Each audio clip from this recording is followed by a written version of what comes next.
30 años y nuestros jóvenes revolucionarios, Vicuña Maquena y compañía, ahora son gobierno. Chile ha cambiado, y no solo políticamente.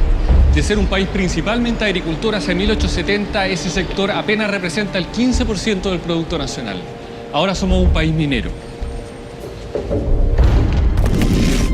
La principal fuente de riquezas es el salitre, que reemplazó al guano como el fertilizante más usado en el mundo. Mientras en el norte del territorio chileno comienza a descubrirse salitre, en la zona boliviana de Antofagasta, su explotación lleva ya un tiempo.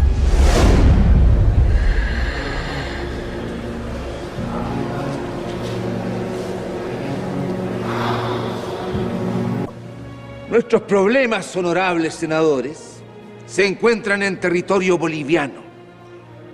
Para ser más preciso, en Antofagasta. El presidente Daza pretende aplicar una nueva alza en el impuesto al salitre. Y esto es inaceptable. Constituye una flagrante violación al tratado que suscribimos con Bolivia hace 5 años. Lo que tenemos que hacer es comprar navíos blindados. Desde que el Perú nacionalizó sus salitreras, sus fuerzas armadas han ido creciendo. Con la depresión que afecta actualmente a los mercados europeos, la economía chilena necesita un salvavidas urgente. Salvavidas que estaría en el norte.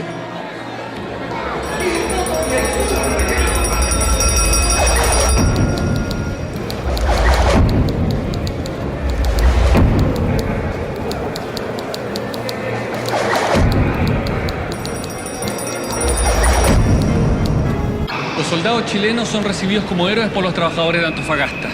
¿Antofagasta no es boliviano? Sí, pero entonces en esa zona viven unos 1.200 bolivianos y más de 6.500 chilenos. Como toda nuestra atención está puesta en el norte, hay territorios en el sur que descuidamos y que son mirados con mucho interés por uno de nuestros vecinos. Chile no puede asumir un nuevo foco de conflicto en sus fronteras. Por eso, el gobierno de Aníbal Pinto renuncia a disputar la soberanía sobre la Patagonia, a cambio de la neutralidad de Argentina en los problemas en el norte. Y así Argentina incorpora a su territorio 1 millón de kilómetros cuadrados, aproximadamente el tamaño de Colombia. La mayor insensatez que se podía cometer era reñir con la Argentina por una comarca estéril, donde nuestra escasa población y nuestro más escaso capital se consumiría a fondo perdido. Firma Benjamín Vicuña Maquena.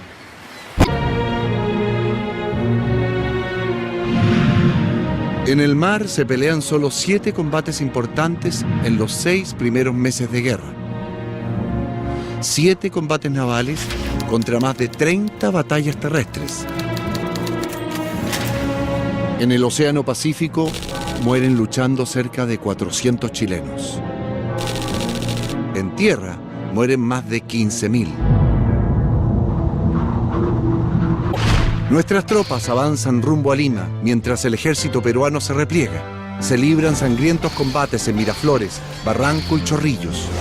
Estas prósperas localidades peruanas terminan arrasadas por nuestras tropas, que tras emborracharse con lo que encuentran en bodegas y casas, cometen ahí serios abusos contra la población civil.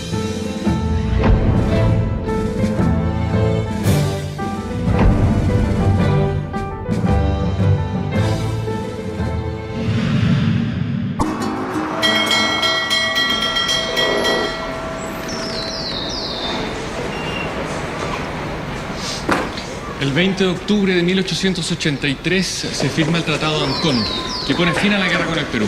¿Y cómo queda el mapa después de todo esto? Busquemos un mapa y te explico.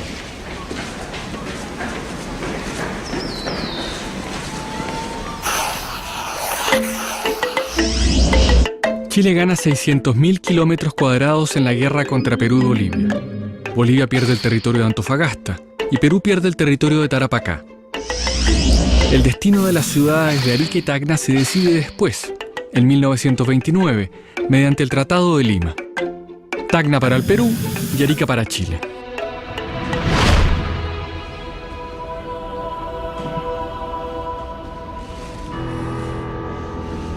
Y perdimos la Patagonia completa. No exactamente, porque nunca fue nuestra. Era un territorio en disputa. El salitre queda en manos del Estado chileno, pero este entrega en concesión gran parte de la explotación a los ingleses. El principal beneficiado es un solo hombre, que va a ser conocido como el rey del salitre.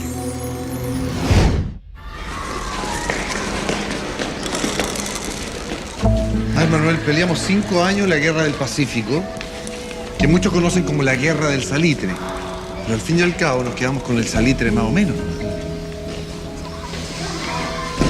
Déjame explicarte.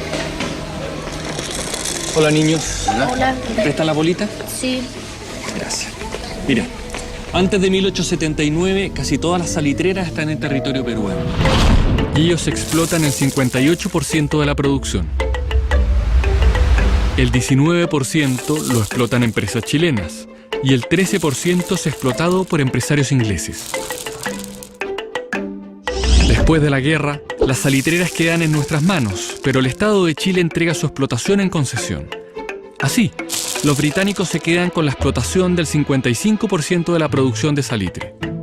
El 15% es explotado por capitales privados chilenos.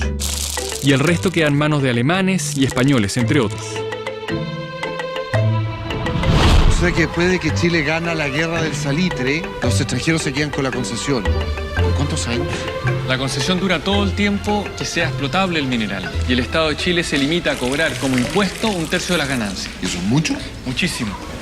Y es tal el optimismo que el Estado incluso... Mis bolitas. Perdona.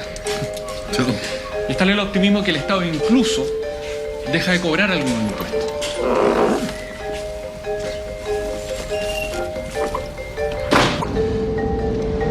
¿Cómo se llamaba este inglés que termina convertido en el rey del salitre? John North. Al comenzar la guerra, North y su socio Harvey compran una gran cantidad de salitreras a sus dueños peruanos. North había recibido el dato de que nuestras autoridades respetarían la propiedad en las zonas ocupadas. Y aprovechan de comprar a precio de liquidación, ¿verdad? Sí, claro. North se jacta de haber llegado a Valparaíso con 10 libras en el bolsillo. Y solo una década después ya controla las principales actividades económicas de la provincia de Tarapacá y se convierte en uno de los hombres más ricos del mundo. El gran vencedor de la guerra.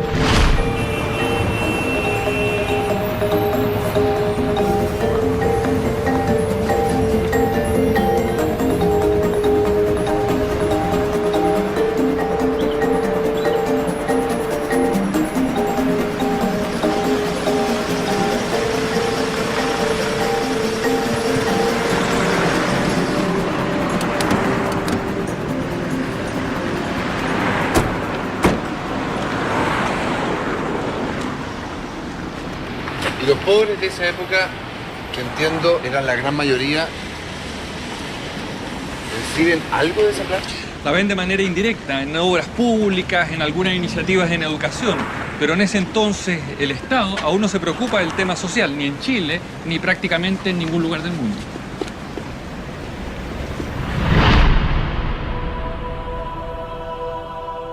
La principal ayuda social para los desposeídos proviene de iniciativas privadas. Las ollas de los pobres, las asociaciones de caridad, las sociedades de beneficencia y las mutuales.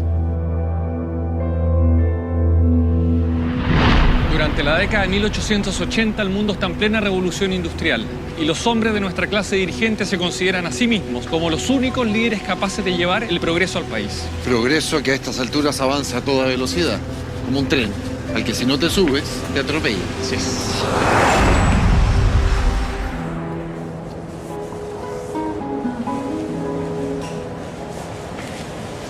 Este es el antiguo Club de la Unión, ¿verdad? En estos exclusivos salones muchas veces se decide la suerte del país. Mire, como la nación civilizada que somos, hemos logrado todas las conquistas que nos hemos propuesto. Por la pacificación. Por la pacificación. Por fin estamos hablando de paz. No te engañes, no están hablando de la guerra que acaba de terminar, están hablando de la pacificación de la Araucanía, que de pacífica no tuvo nada. Para 1850, los mapuche aún conservan el control de 10 millones de hectáreas. Con el norte asegurado, el avance del progreso mira ahora hacia el sur, hacia territorios que pasamos varios años sin tomar en cuenta. Recién en 1852 comienzan los intentos por integrar estas tierras al resto del país. Luego de constantes fracasos, en la década de 1880, el gobierno decide hacer esta ocupación cueste lo que cueste. El plan, que irónicamente se llama de pacificación, es diseñado por el comandante de ejército Cornelio Saavedra. El objetivo se logra no solo a través de una guerra contra los indígenas armados, sino también contra la población mapuche. Mediante la táctica de la tierra arrasada, se afecta la subsistencia de la población mapuche, no solo incendiando sembradíos y confiscando su ganado, sino también quemando sus casas, capturando a sus familias y matando a miles de inocentes. Estos hechos, que tienen duras críticas en la capital, no impiden que el gobierno remate y venda los terrenos mapuche. La estrategia de ocupación consiste en ir corriendo cada vez más al sur la línea fronteriza. Para 1883, los mapuche han perdido sus tierras. Despojados de lo más valioso para su cultura, se enfrentan a la miseria. Por primera vez en la historia republicana, nuestro Estado chileno proclama soberanía sobre todo el territorio nacional. Varios pueblos originarios de América enfrentan el exterminio de su cultura y el despojo de sus tierras. En esta época, muchos creen que este es el camino inevitable del progreso.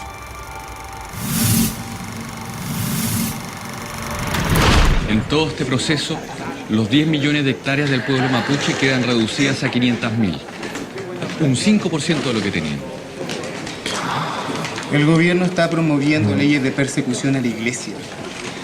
Y el país creyente no va a aceptar en silencio dichos atropellos. El país lo que quiere es seguir la senda del progreso.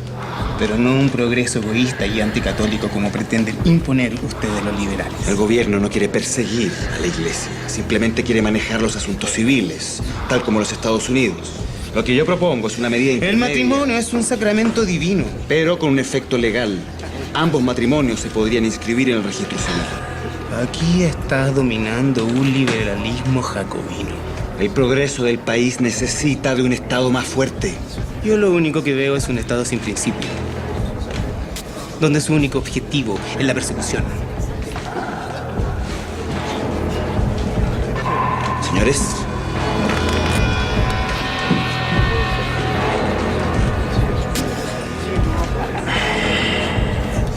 ahora le tocó a la iglesia.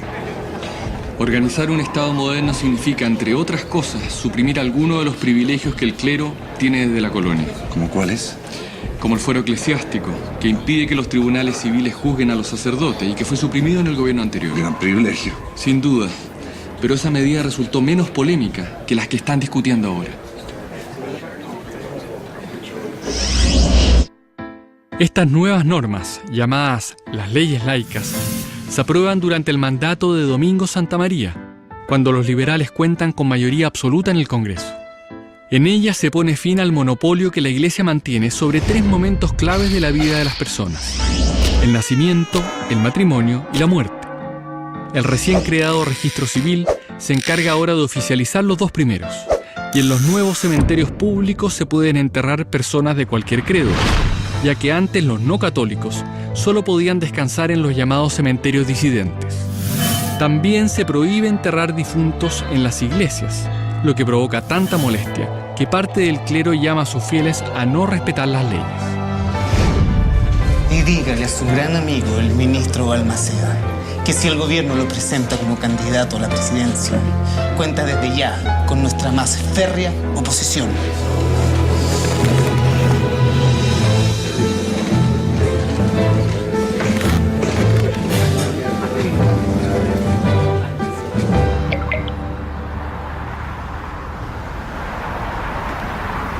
Y entonces Balmaceda se presenta como candidato. Así es. ¿Cuánta gente vota?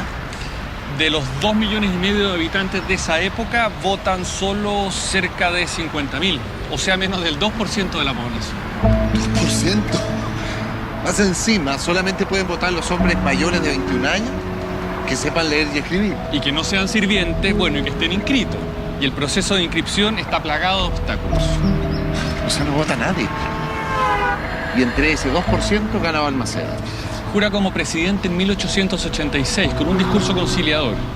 Quiere bajarle la atención al conflicto con la Iglesia y lograr que Chile dé un salto al inminente siglo XX.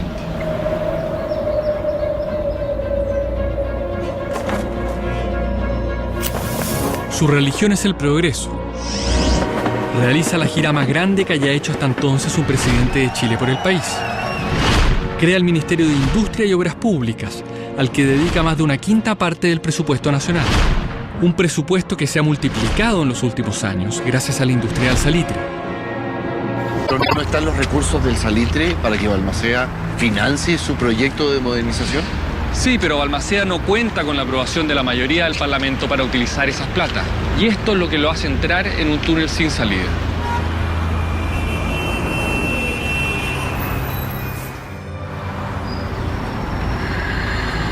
Entonces Balmaceda aprovecha esta bonanza económica para modernizar el país, lo que la oposición lo ve como un despilfarro. La oposición no está en contra de la modernización, sino de la forma de llevarla adelante. Entonces, ¿qué le molesta tanto? Aparte de su fuerte presidencialismo, Balmaceda fortalece y agranda al Estado y recurre a sectores medios para llenar los cargos vacantes. Así, un nuevo actor político comienza a asomarse en la escena nacional. Como siempre, nadie quiere perder el poder. Ahora, lo peor para Balmaceda es que la campaña de desprestigio no solo viene del bando conservador. Sus propios amigos liberales comienzan a abandonarlo.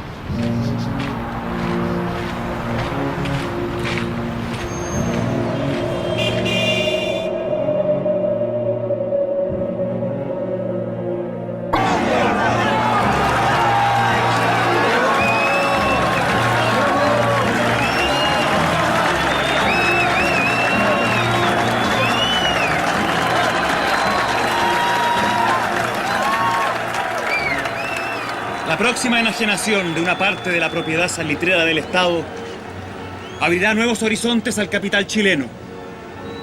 La aplicación del capital nacional en aquella industria producirá los beneficios de la exportación por nosotros mismos de nuestra propia riqueza y la regularidad de la producción sin los peligros de un posible monopolio. Porque no aceptaremos jamás la tiranía económica ni de muchos ni de pocos.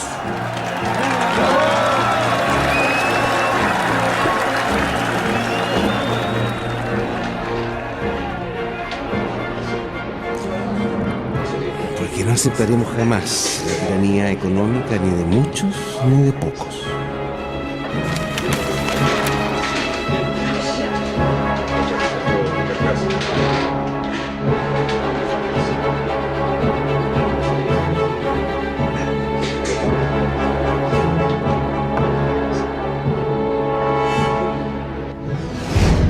A las pocas semanas del discurso de Balmaceda, el famoso magnate inglés John North realiza su propia gira por nuestro país. En su viaje, se reúne 3 veces con el presidente Balmaceda y ambos catalogan los encuentros como un éxito. El rey del salitre vuelve a su país mostrándose optimista, tranquilo y confiado en el futuro de sus inversiones aquí en Chile. Aunque North intenta ganarse a Balmaceda incluso con regalos, el presidente se muestra distante. Eso debe haber sido un desaire para el inglés. Se dice que North termina financiando a los opositores a Balmaceda. O sea, finalmente se convierte en su enemigo. Eso no lo sabemos con certeza, pero lo que sí te puedo asegurar es que los más grandes enemigos de Balmaceda están aquí.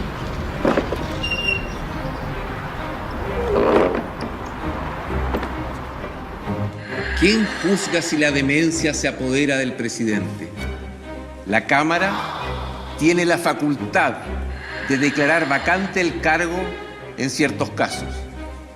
Y es conveniente que vaya meditando acerca del estado moral y fisiológico del presidente de la República.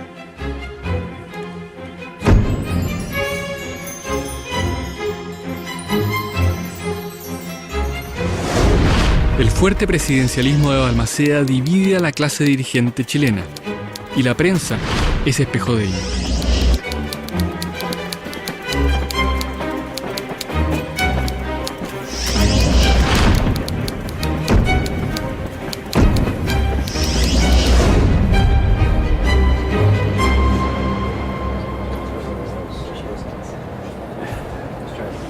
En el Congreso la oposición es mayoría, obligando a Balmaceda a cambiar de gabinete 14 veces. ¿14 veces? Bueno, esa es una de las herramientas constitucionales que tiene el Congreso para presionar al presidente, ¿verdad? La otra es dejarlo sin recursos, y eso es lo que hace el Congreso en enero del 91. Como el gobierno se queda sin plata. No, porque Balmaceda desconoce la decisión y por decreto se autoasigna el mismo presupuesto del año anterior.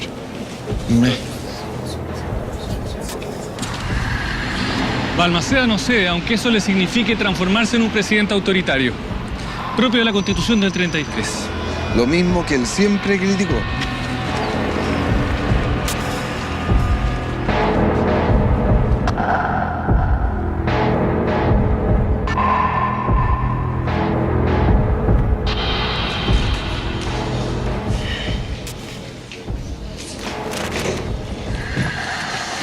Por el bien del país hay que terminar con esta tiranía. Yo le dije que estaba loco. Mira lo que está haciendo tu amigo. Actúa totalmente fuera de la ley. Diputado, usted sabe bien que ya no comparto las ideas del dictador Balmaceda. Señores, la policía nos tiene rodeados. El gobierno ha decretado el cierre del club.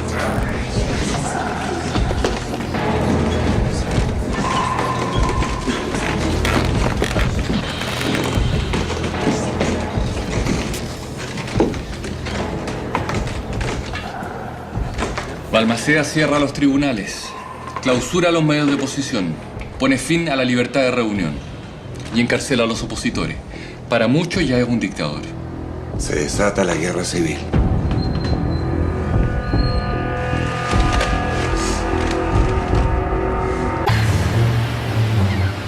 La mayoría del Congreso firma un acta que determina que el presidente Balmaceda debe abandonar el cargo. Ya no sería por la razón, ahora sería por la fuerza. El Congreso designa al almirante Jorge Montt como comandante de la escuadra sublevada, sublevación que se inicia el 6 de enero de 1891. El Congreso se traslada a Iquique con el apoyo de la Armada para asegurar el control de las riquezas mineras. ¿Y el ejército? Parte de los militares está con Balmaceda, pero las posiciones se extreman, sobre todo después de la llamada matanza de Locañas. 2 días después, el derramamiento de sangre se traslada aquí, a Concón.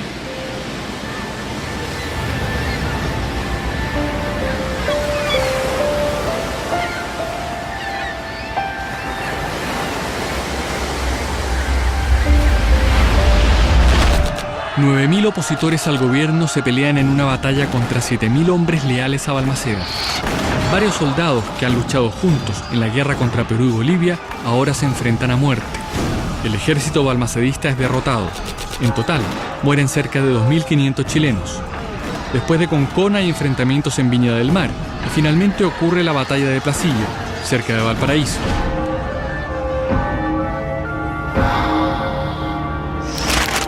Aquí se sella el destino del proyecto de Balmaceda. Al verse derrotado, Balmaceda envía a su familia a la embajada de Estados Unidos. Mientras tanto, los opositores, los que ganaron la guerra civil, saquean y destruyen las propiedades de su familia y las de sus partidarios más cercanos. Lamentablemente no va a ser la última vez que este país se vea dividido por el odio. ¿Por qué estamos aquí?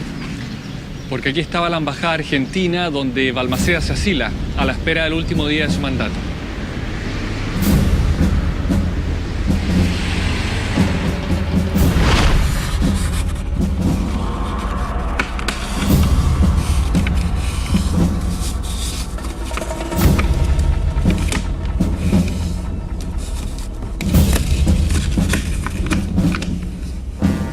Mi querida Emilia, no puedo permanecer más tiempo en este asilo sin comprometer a los dueños de casa que tan bondadosos han sido conmigo.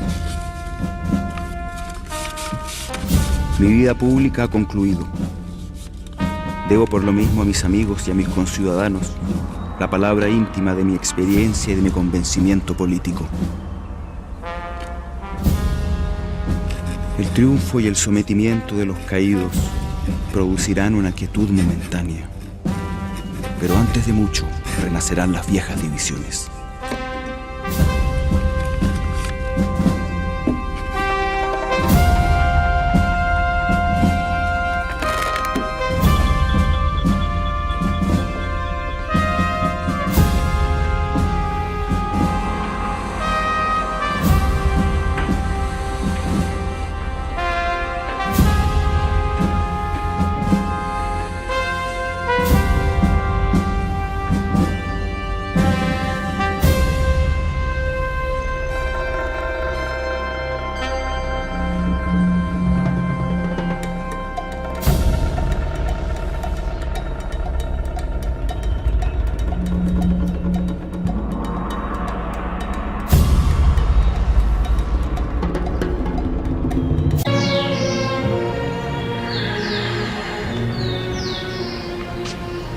testamento político que deja Balmaceda es bastante profético con respecto a los años que vendrán. Balmaceda tiene el presentimiento de que sus enemigos solo están ganando tiempo. Y que los problemas que él intentó solucionar les van a estallar en la cara. También resultan proféticas las palabras de su hijo Pedro.